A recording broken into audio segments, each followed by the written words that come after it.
Olá, eu sou Ana Cláudia Andrade. A partir de agora te convido a se conectar com a gente. Sejam todos bem-vindos ao Conexões Fortaleza. Hoje nós vamos falar sobre como a arquitetura pode ajudar a amenizar os efeitos do nosso clima. Segundo o estudo do Instituto Nacional de Pesquisas Espaciais, o INPE, sobre as tendências de temperatura máxima no Brasil, algumas áreas do país, especialmente as regiões norte e nordeste, já se constata um aumento em torno de 3 graus na temperatura média das cidades. Esse aumento impacta diretamente no conforto térmico dos ambientes, principalmente os internos. Para falar sobre o assunto, eu recebo aqui a Brenda Rolim, que é presidente do Conselho de Arquitetura do Ceará. Brenda, boa tarde. Você já vai me desculpando a voz, mas enfim, a nossa temperatura, né? A gente acaba passando por isso, e não só na voz, não só nesse calor que a gente sente, mas acaba refletindo também nos ambientes internos. Agora, claro, isso é uma preocupação que sempre existiu, né? Mas quando se criou esse pensamento de que a arquitetura poderia vir para amenizar, poderia se ter um projeto antes, poderia se pensar nisso. Boa tarde, seja bem-vinda. Obrigada, boa tarde. Então, a arquitetura se criou desde que o homem teve a necessidade de se abrigar, né? Então, a arquitetura sempre foi uma maneira de procurar se abrigar da melhor maneira possível. E essa tentativa e erro, né, fez com que se fizessem os hábitos construtivos ancestrais, que a gente chama de arquitetura vernacular, que são apropriados para cada clima, porque eles existiram justamente porque vieram das experiências, né, dos nossos antepassados, que foram se acomodando ali da melhor maneira para lidar com clima e com os intempéries. Depois, né, a gente vive hoje uma nova época, né, da civilização, então a gente tem estudos, tem universidades, né, o conhecimento agora é acadêmico, né, e dentro da Faculdade de Arquitetura e Urbanismo, né, que o urbanismo também é muito importante, a gente precisa levar em consideração também a cidade, né, porque a casa ela está dentro de um contexto maior que a cidade, que interfere diretamente nela. Então, hoje, com todos os instrumentos, técnicas, né, estudos de laboratório, a gente consegue, através da arquitetura de urbanismo, utilizar técnicas construtivas, inteligências de construção, que inclusive são inspiradas nas nossas arquiteturas ancestrais, que faz com que o nosso projeto seja adequado para cada clima. Uma casa construída em Fortaleza nunca pode seguir os mesmos parâmetros de uma casa projetada para São Paulo ou alguma cidade do Rio Grande do Sul, né? Então são coisas completamente diferentes. E aí é onde entra o papel da arquitetura, de você contratar um profissional adequado, porque ele vai fazer um projeto especialmente pensado para o seu ambiente, né? Para a sua condição climática. Mas a pessoa que está contratando, digamos assim, o profissional, ela tem essa preocupação, porque a gente tem os artifícios ali para deixar, por exemplo, a nossa casa um pouco mais fresca. A gente instala um ar-condicionado, coloca um ventilador, enfim. Mas existe essa preocupação, ou é o profissional que alerta a pessoa, olha, a gente precisa fazer esse ambiente com mais ventilação? Como é que é essa relação? Infelizmente, ou talvez felizmente também, a arquitetura ela é entendida, né, como um luxo, como algo que vai te trazer qualidade estética, e também vai trazer qualidade estética, é muito bom viver com beleza. Mas a principal função da arquitetura é dar conforto térmico, dar conforto ambiental.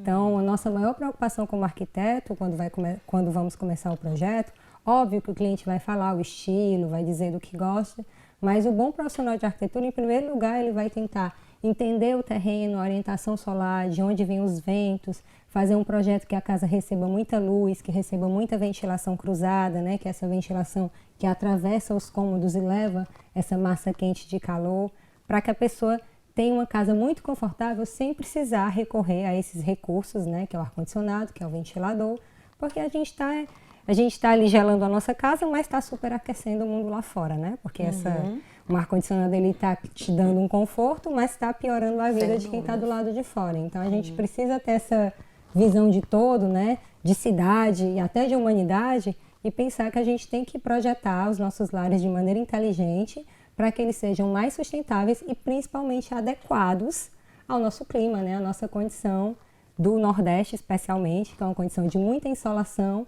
mas também é uma condição de muita ventilação. Brenda, se você vai construir num condomínio fechado, claro que tem todo o rigor, é tudo muito padronizado. Mas vamos lá, se eu vou construir uma casa solta, né? E eu não contrato um profissional que tenha essa sabedoria, que vá pensar dessa forma como você explicou. Quais são os maiores e piores erros que eles podem cometer? Então, vamos lá. O que é que acontece quando a pessoa contrata um projeto que não foi exatamente pensado para aquele lugar, que não foi exatamente feito por um profissional habilitado que teve todo esse estudo acadêmico para entender, né, as funções da casa e as técnicas para que ela funcione bem climaticamente? Primeiro, a casa vai ficar muito bonita. Às vezes a pessoa vê uma foto e faz um projeto ali inspirado numa imagem, que seja. Mas quando a pessoa for morar, quando a pessoa for ocupar esse espaço, é que ela vai perceber, né, todos os problemas, e aí já vai ser tarde demais, porque a pessoa já está dentro da casa, o imóvel já está construído. Então ela vai ter que conviver com a casa que não funciona, e aí ela vai ter que ter uma casa que tem uma vidraça, mas que essa vidraça tem que estar sempre fechada, porque ela está posicionada de uma maneira que entra muito sol. Então a ideia da vista acaba virando a ideia de uma cortina, né? Uma casa que você tem os cômodos que você não consegue ficar com ar-condicionado, então você está ali sempre condenado a ficar de janelas fechadas num ambiente com ar-condicionado. Então acaba que a qualidade de vida dessa família, né, dessa pessoa dentro dessa casa, ela é prejudicada pela má qualidade dos espaços, pelas soluções ruins de arquitetura. Então, é um investimento mais importante, né, é o projeto, porque o projeto, ele é a base de tudo, né? O arquiteto, ele é o maestro ali, que vai coordenar toda aquela sinfonia para que no final a gente consiga um resultado bacana. Principalmente funcional, mas também estético, né? E também com a responsabilidade com o entorno, porque a gente não só aprende o que a gente tem que colocar dentro da casa, das edificações, mas a gente aprende que essa edificação, ela tem uma relação com o entorno e que a gente precisa respeitar as leis de urbanismo, que a gente precisa respeitar a qualidade estética, os visuais do entorno. Então tem essa coisa muito mais complexa que é pensar não só na arquitetura, mas pensar no contexto onde ela está inserida. O que vocês analisam, então, no contexto? Você já deu algumas dicas aí. Por exemplo, temperatura, se é um espaço que tem ventilação, o solo, o que vocês olham assim? Na verdade, a gente olha um pouco de tudo, Um pouco né? de tudo, né? Obviamente, a gente tem os nossos parceiros para os projetos técnicos, né? Existem arquitetos que fazem topografia, mas tem arquitetos que Esse é o contratam. primeiro passo, Brenda? Primeiro passo é Projeto você, técnico? primeiro passo é você ter a certeza de qual é o desenho do terreno, né? Certo. De quais são os relevos, né? Para a gente poder projetar. É a planta. Na verdade, a gente chama de topografia, o levantamento topográfico do certo. terreno. A gente chama de planta mais quando a gente tem a planta arquitetônica. Mas não deixa de ser uma planta, é a planta do terreno. É porque existem várias, né? É a planta do terreno. Certo. Sim, o projeto de arquitetura, ele tem um nível de complexidade porque são muitos fatores envolvidos e a gente está ali orquestrando tudo para que todos se encontrem e funcionem bem na hora de subir a casa, né? Então, passo 1, a gente precisa ter certeza do terreno. Tendo certeza do terreno, a gente vai pensar a melhor maneira de localizar a casa, de acordo com a paisagem que eu quero ter vista, de acordo com a insolação, de acordo com a ventilação. Então, o segundo passo é a gente pensar na localização da casa dentro do terreno, a implantação da edificação. Certo. E aí, passada a implantação, a gente vai pensar nos ambientes internos, que ambiente tem que estar do lado de que ambiente, qual ambiente que precisa de mais luz, qual ambiente que deve estar com a ventilação mais privilegiada. A gente vai fazer essa hierarquização dos espaços, né, para poder colocar ali um do lado do outro da melhor maneira. Aí, feito isso, temos a planta, né? Depois que a planta está feita, a gente vai ver o rebatimento dessa planta na fachada. E aí vai entrar outra seara também, quando a gente passa a definir o partido arquitetônico, a gente vai pensar nos revestimentos, a gente vai pensar nos acabamentos.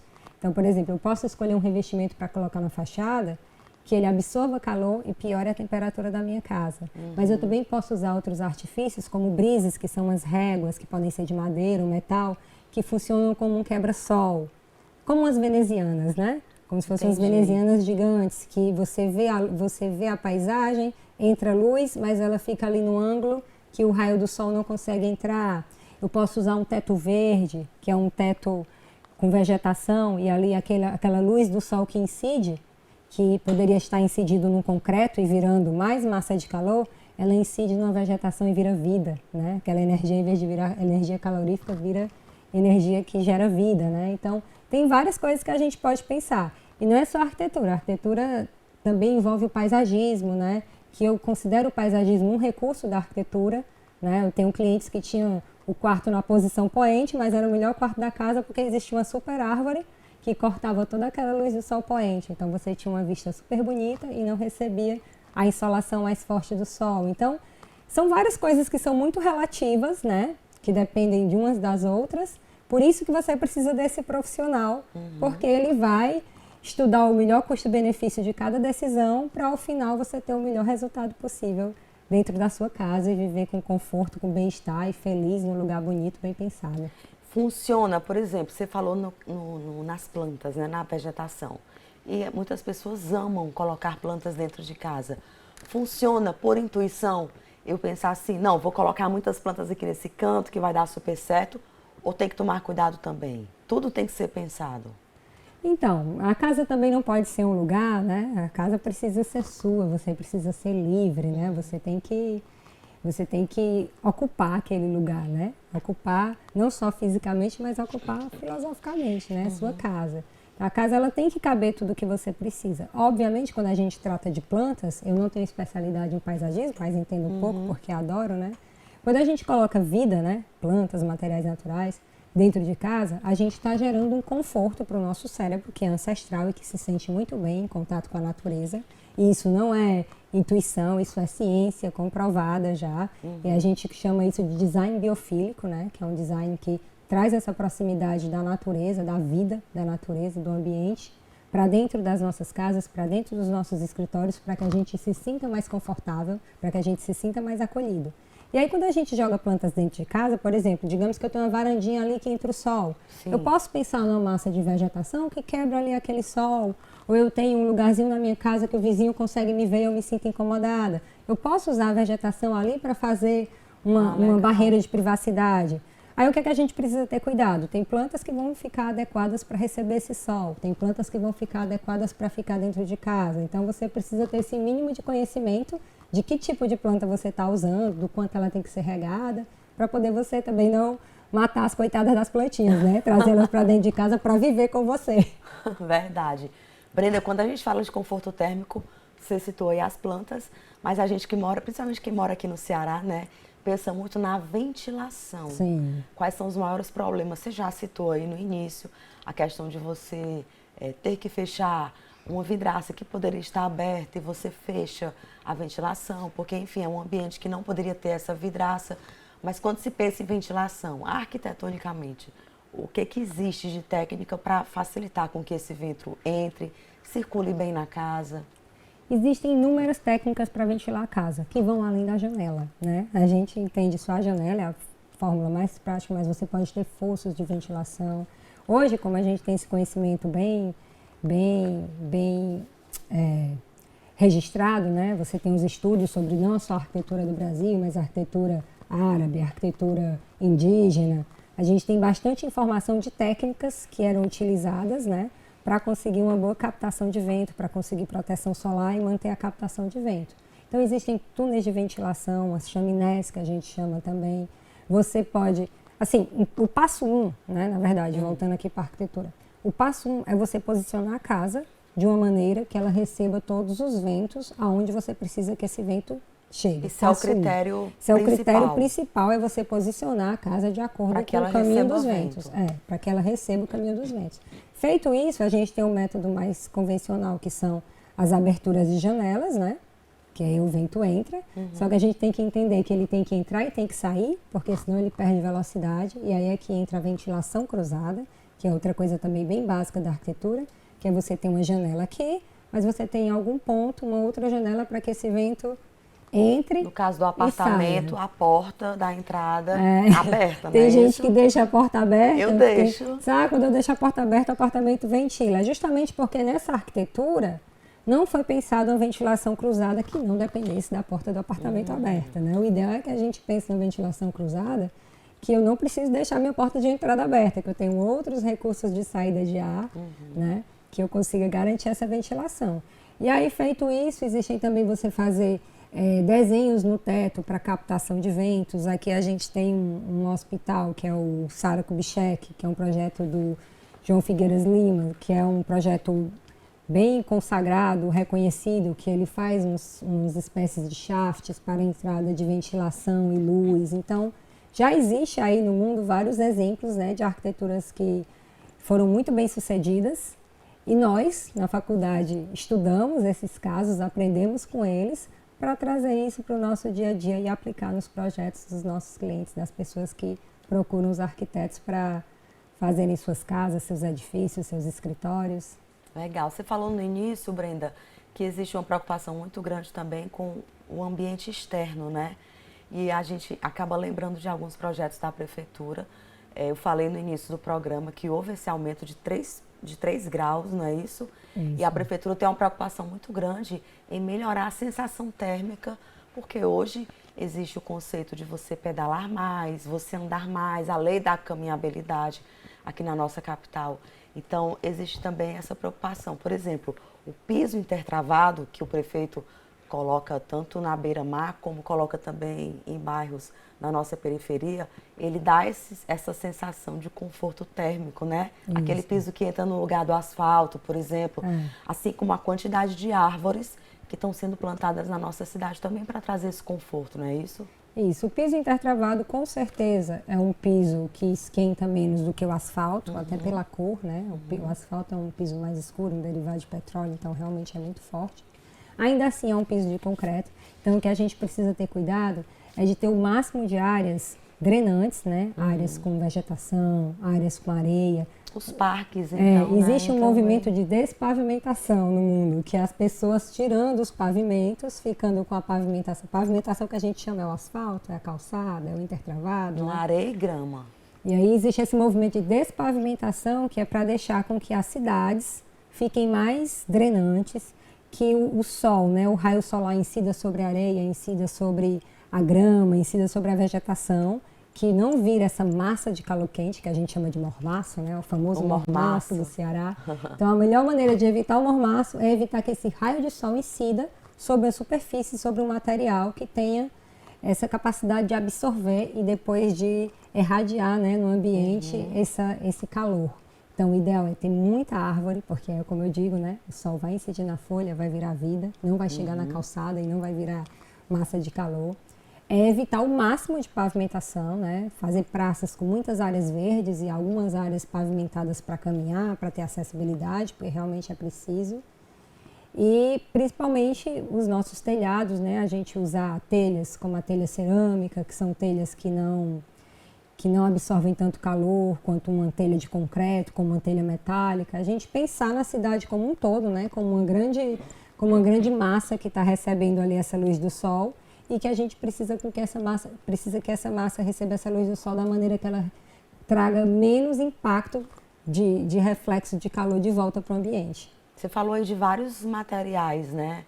Hoje no mercado, a gente encontra com facilidade ou ainda não? Encontra. Você encontra vários materiais, todos os materiais têm estudos. Hoje a gente tem tudo testado em laboratório, então a gente consegue saber a inércia térmica do material, se é um material que absorve mais, se é um material que absorve menos. Então hoje tudo você consegue, mesmo que não tenha, você pega ali qual é o nome da marca, liga para o serviço de atendimento da marca, pergunta, se informa. Existem muitos materiais novos vindo de processos de reciclagem. Está acontecendo muita coisa legal que me dá esperança, né? A gente sabe o tanto de coisa ruim que tem acontecido, mas ao mesmo tempo tem um movimento, né, das pessoas reinventando materiais, reinventando a própria arquitetura, para que a gente consiga, né, dar uma volta e consiga reverter esse quadro muito preocupante que a gente está entrando aí. A gente está entrando não, que a gente já está dentro, né? A gente já tá... Na verdade, eu acho que a gente já está começando a fazer o caminho inverso, né? Se voltando assim, mais para a natureza. E é um compromisso geral, mas esse compromisso de sustentabilidade, de evitar esse superaquecimento da Terra, ele tem que ser principalmente dos nossos gestores. A população toda precisa se comprometer, mas quem realmente pode mudar, né, o caminho, o rumo das coisas são os nossos gestores. Então, é preciso esse compromisso, é preciso esse entendimento de que não dá mais para ser como está e que a gente precisa repensar, a gente precisa chamar as universidades que estão ali estudando, descobrindo esses materiais, trazer todo mundo para o nosso lado, todo o conhecimento para o nosso lado, para a gente tentar produzir uma arquitetura que reflita menos calor, que dê qualidade de vida e que garanta a longevidade do nosso planeta, que é isso que a gente quer, né? Sem dúvidas, Brenda. Olha, é difícil, gente, não é? Basta colocar nas mãos de um profissional capacitado, não é isso? Isso. Ele vai buscar as técnicas certas, os materiais corretos, e aí você vai morar numa casa arejada, uma casa confortável e que não cause tantos danos à natureza, né? O entorno. Exatamente. Inclusive, a casa também ela é muito importante, vou falar disso porque é algo que está bem evidenciado agora. A qualidade da sua moradia ela é muito importante também para a sua saúde mental. Sem é uma dúvidas. coisa que hoje a gente tem que levar bastante em consideração, que um ambiente organizado, um ambiente que te atende bem, ele contribui para o seu bem-estar, né? E é uma coisa muito importante. Só pegando o gancho aí, que você falou para contratar os arquitetos, existe a lei de ATIS, que é a lei de assistência técnica, que é uma lei que já existe e que garante que a população tenha acesso aos arquitetos através das prefeituras. Então, é algo que a gente, dentro do Conselho de Arquitetura, está buscando essa aproximação com as prefeituras para explicar a importância da aplicação dessa lei, né? Explicar os benefícios que as cidades vão ter a partir dessa assistência para as pessoas de baixa renda, porque a gente não pode pensar que esse conforto, que essa qualidade de vida deva ser só para a classe média e para quem consegue contratar um super projeto, né? A gente tem que pensar que a arquitetura ela serve tanto para fazer uma mansão, como ela vai servir para fazer uma casa, um abrigo, até um abrigo de ônibus, em tudo a arquitetura pode estar. Então, essa aplicação da lei de assistência técnica seria uma coisa muito importante que as prefeituras abraçassem essa causa, porque as pessoas mais humildes, elas teriam essa ajuda, né? Teria esse projeto para poder nortear suas construções e garantir que elas vivam com mais qualidade de vida, com mais estética, enfim, num ambiente mais saudável que melhora tudo, até a segurança. Sem dúvidas. Brenda, obrigada, tá? Pelos esclarecimentos, pelas dicas. E o Conexões está sempre de portas abertas. Se quiser trazer outros assuntos, tá bom? Ótimo. A gente tem muito assunto, né? A arquitetura está em muitas coisas, de urbanismo mais ainda. Então, agradeço esse espaço e espero que a gente se encontre muitas vezes. Tá bom, obrigada a você, tá? E você de casa que ficou com a gente até agora, obrigada pela sua audiência, pela sua companhia. E o nosso encontro já fica marcado. Até a próxima. Tchau, tchau.